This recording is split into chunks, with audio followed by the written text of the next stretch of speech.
s'est passé à quel endroit?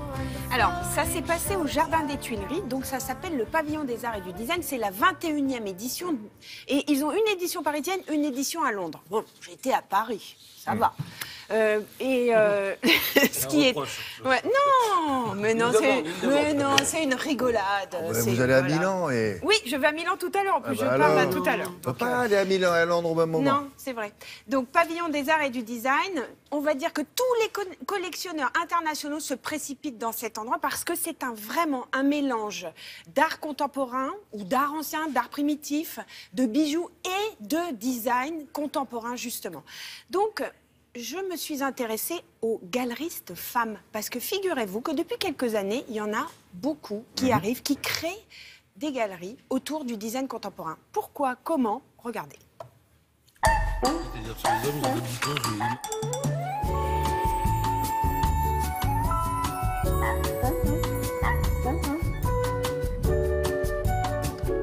Sous l'impulsion de Patrick Perrin, ce salon a su grandir et se développer en associant aussi bien des arts primitifs que de l'art moderne, de l'art contemporain, des arts décoratifs et évidemment du design. Je pense qu'il y a un très grand raffinement à mélanger aussi bien les époques que les styles, que toutes ces tendances soient mixées pour que chacun puisse s'approprier chaque objet.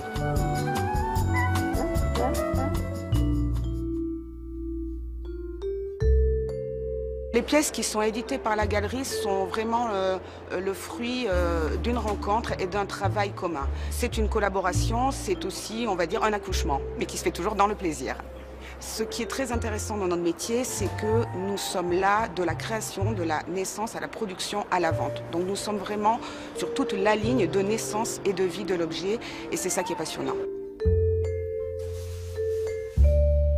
Les artistes et les designers de la galerie ont chacun un univers très fort. Ils ont en commun une capacité à étonner, à intriguer, à surprendre par les recherches qu'ils font sur les matériaux et aussi par leur vision très poétique de ce que peut être aujourd'hui l'art mobilier.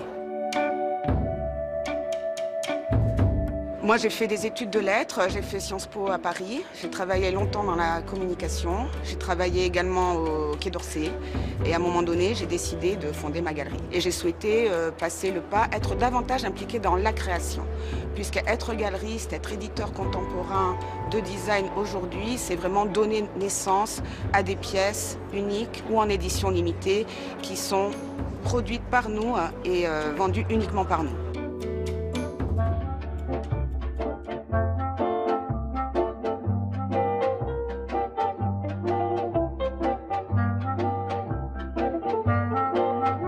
Il est vrai qu'il y a de nombreuses femmes dans le design, et en particulier dans le design contemporain. Il y a Armelle Soyer, Maria Bettargren, Clara Scrimini, Agnès Quintich, qui nous a ouvert la voie il y a 25 ans environ.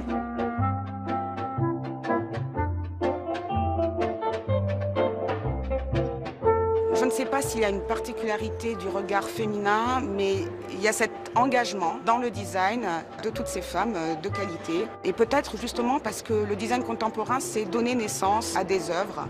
Et toute cette collaboration peut-être traduit en effet un engagement féminin.